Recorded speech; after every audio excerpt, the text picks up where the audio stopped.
Well, today we are expecting dangerous temperatures. We've been telling you about this all morning long, but with those high temperatures come an even higher risk of heat-related illness.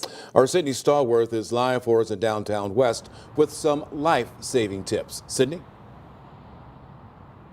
Well, Rennie, Michelle, it's only, 6 o'clock, and it's already at least 82 degrees out here, and I can tell you it feels much warmer than that. We're expecting to climb up into the triple digits, probably 102 degrees today. It's going to feel hotter than that, and today it's really important to keep safety in mind because the Red Cross says that everyone is at risk of falling victim to heat-related illness if it's even just 90 degrees outside, and we're going to be much hotter. So we want to make sure that you know what to look for. Now, heat cramps are muscular pains and spasms, and an early sign that you might be overheating. Heat exhaustion is a mild form of shock, and heat stroke, that's life-threatening, and it happens when the body can no longer cool itself. So here's what you do. If you come across somebody having heat stroke, call 911, get that person inside or maybe to some shade and remove any excess clothing that they have on. Try to cool them down with anything you can. Now, anyone who's outside overexerting themselves or exposing themselves to these high temperatures over a long period of time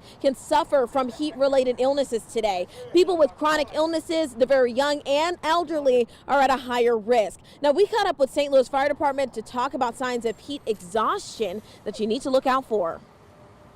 So some of the symptoms of heat exhaustion and or heat stroke are nausea, confusion.